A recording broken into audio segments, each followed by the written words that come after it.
Amerika Serikat menuding Iran di balik serangan yang menewaskan 3 tentara Amerika Serikat di Tower 22 perbatasan Yordania Suriah, Minggu 28 Januari 2024. Atas tudingan ini, Iran pun menyangkal, mungkinkah suasana panas AS Iran ini akan terekskalasi hingga berujung perang, terlebih menilik hubungan AS dan Iran yang sesungguhnya sudah memiliki jejak buruk sejak 74 tahun silam.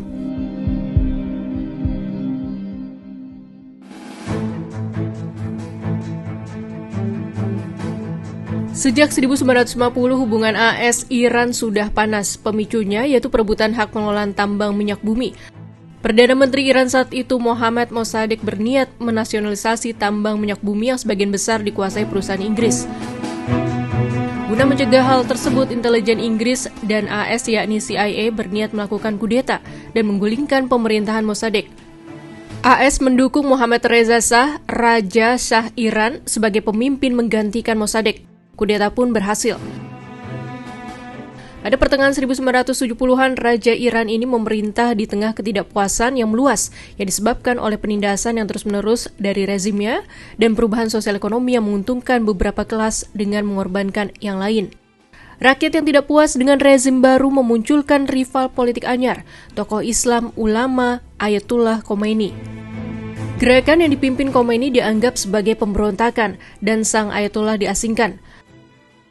Pada 1979, setelah Ayatollah Khomeini kembali ke Iran, revolusi pun pecah dan rezim Reza Shah digulingkan.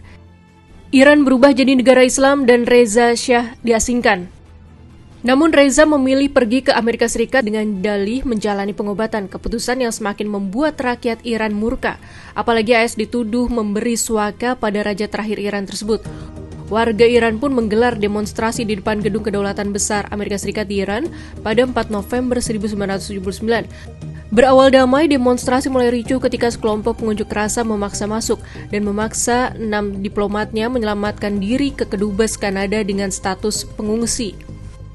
Ke-6 diplomat itu akhirnya berhasil keluar dari Iran pada Januari 1980 setelah dibantu agen CIA bernama Tony Mendes secara dramatis melalui sebuah operasi penyamaran berkedok pembuatan film fiksi ilmiah berjudul Argo dan membekali mereka paspor palsu Kanada.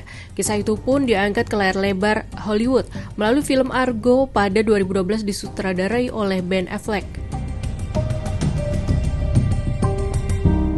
Sentimen anti-AS pun berlanjut saat Perang Sipil atau dikenal sebagai Perang Teluk I antara Irak dan Iran meletus pada 1980. Semakin keruh perang ini karena Amerika Serikat memberikan dukungan militer kepada Irak. Kemudian pada 1988, AS menembak jatuh pesawat penumpang milik maskapai nasional Iran dan menyebut itu sebagai sebuah kesalahan. AS tidak pernah meminta maaf atas insiden tersebut. Pemerintah AS di bawah kepemimpinan George Bush bahkan menyebut Iran sebagai poros kejahatan bersama Irak dan Korea Utara. Sejak saat itu AS fokus pada program nuklir Iran yang memicu sanksi internasional.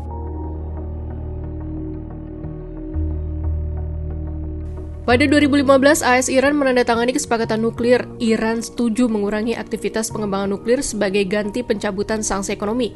Namun pada 2018, AS mundur dari kesepakatan tersebut dan kembali memberlakukan sanksi. Pada 2019, AS menyebut pengawal revolusi Iran atau IRGC sebagai kelompok teroris dan menyebut Jenderal Qasem Soleimani sebagai tokoh di balik penyerangan terhadap kedutaan AS. Hal itu menjadi landasan serbuan AS ke Bandara Baghdad yang menewaskan Soleimani pada 2020. Belakangan petinggi penting militer Iran yang disebut sebagai kembaran Soleimani yaitu Brigadir Jenderal Said Reza Musavi tewas akibat serangan Israel sekutu AS di Suriah Senin 25 Desember 2023. Menilik jejak perseteruan AS dan Iran tersebut, dunia pun khawatir ancaman pembalasan AS atas kematian 3 tentara oleh kelompok teroris yang dituduh berafiliasi dengan Iran menjadi kenyataan. Belum lagi sejak lama, Iran diduga mengembangkan senjata nuklir yang menambah ancaman dampak perang.